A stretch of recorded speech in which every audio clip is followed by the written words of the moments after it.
a todos. Quero agradecer à ABM pelo convite. É uma honra estar aqui com essa instituição co-irmã, o nosso Instituto Aço Brasil, e um prazer estar aqui falando para vocês, trocarmos informações.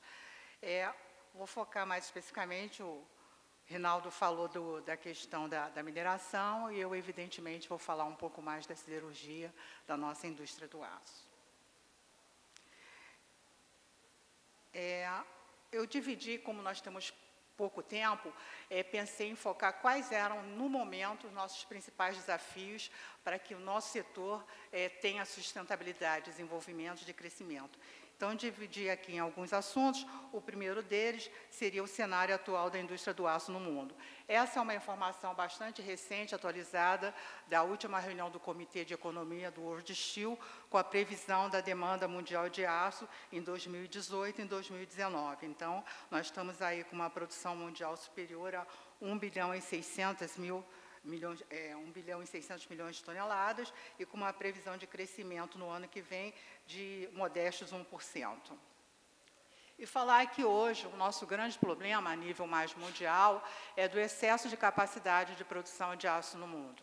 Como os senhores podem ver nesse mapa, nós temos aí, principalmente na China, um grande excesso de capacidade. Hoje em dia, a China é responsável por quase 50%, né, da produção mundial de aço, e ela tem um excesso de oferta bastante grande e que tem, na verdade, aí provocando efeitos deletérios no mercado mundial de aço, né? Então, nós todos temos conhecimento disso, e mostrando que algumas outras regiões, como o CIS também, o restante da Ásia e a Europa também tem expressivo excesso de capacidade.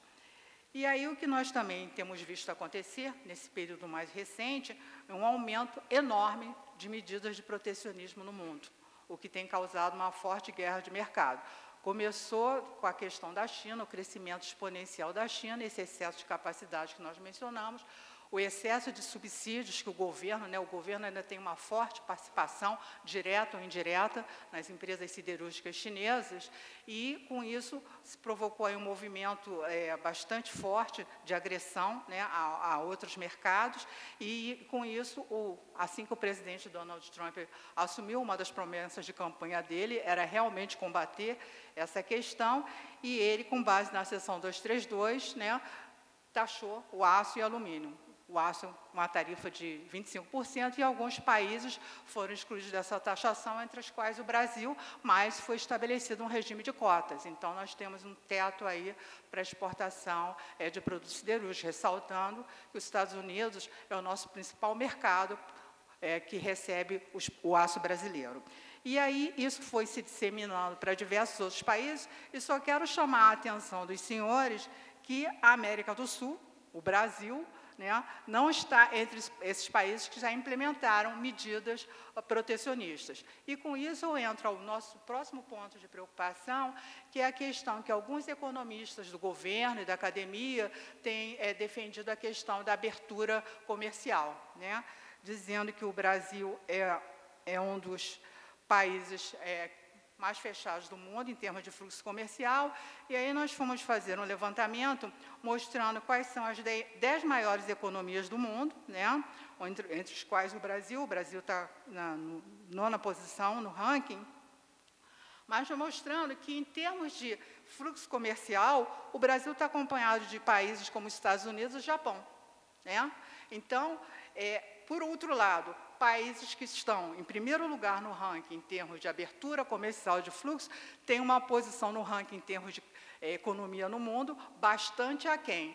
Então, isso é um pouco um dilema que se apresenta, ou talvez seja uma tese que devesse ser melhor aprofundada por esses economistas, se de fato a abertura comercial provocará o crescimento da economia do Brasil. Aqui também uma outra questão que tem sido bastante vilanizada é a questão do conteúdo nacional, né?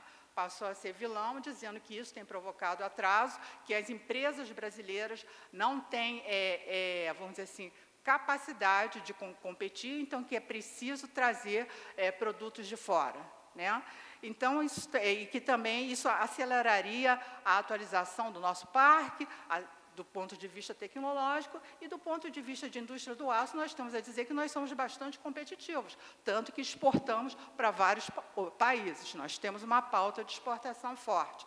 E aqui mostrando, então, que países que exploram, né, são grandes produtores de petróleo, que implementaram política de conteúdo nacional, conteúdo local, né, eles têm uma posição bastante interessante, tanto em termos de PIB per capita, como o IDH, né, e outros países que também são produtores de petróleo e que não implementaram política de conteúdo local, estão aí com índices bastante aquém, tanto em termos de IDH como de PIB per capita. Isso também é outra questão para reflexão.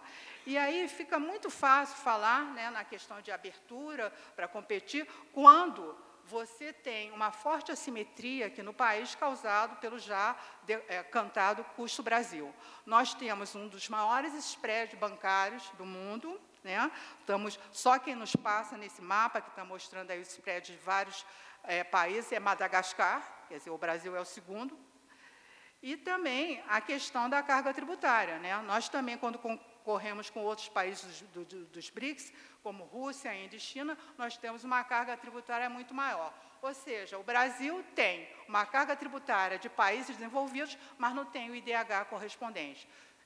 Estamos também bastante atrás na parte de desenvolvimento social, econômico e ambiental. Falar rapidamente aqui também da questão de mudança do clima, o Adriano certamente vai detalhar muito mais, mas aqui trazer mais uma vez também o que são nossos desafios, né? Mostrando que a China produziu, em 2017, 832 milhões de toneladas e o Brasil 34,4. Ou seja, a China produz em 15 dias o que o Brasil produz em um ano. Então, é uma diferença bastante expressiva. E aqui, assumindo que a nossa média, né, de emissão específica de CO2 por tonelada de aço produzido é de 1,9. Né? E aí nós fizemos uma conta aqui de 1,9 vezes 34,4, que é a nossa produção de 2017, então nós teríamos emitido 65,36 milhões de toneladas de CO2 equivalente. Assumindo que a China, né, tem essa mesma intensidade de emissão, possivelmente é maior, porque a rota deles é fortemente integrada, e eles usam muito carvão mineral, nós aqui também usamos carvão vegetal, que é muito bom para essa questão de mudança do clima.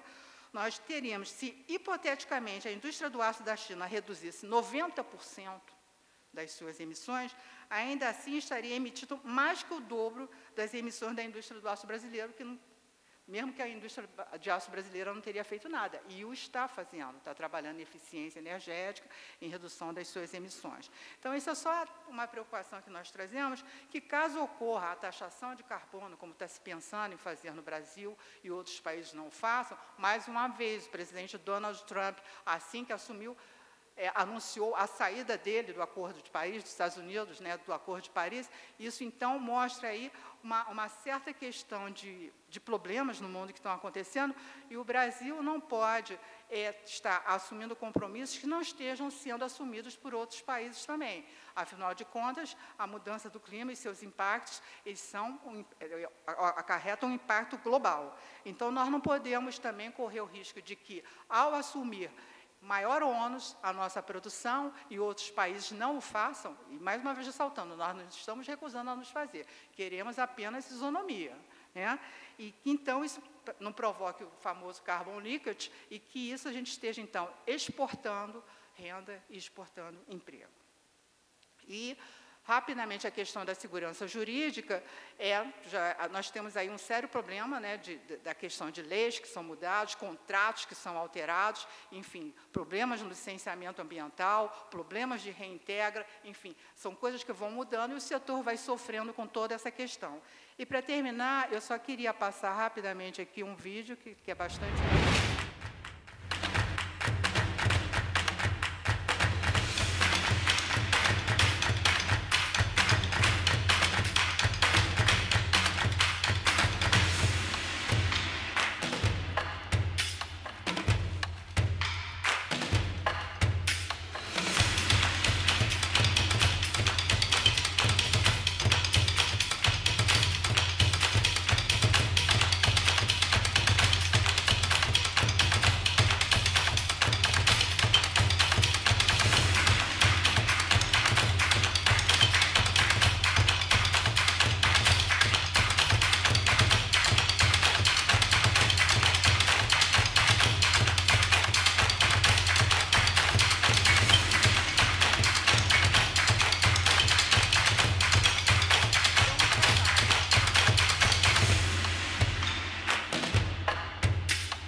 enfim.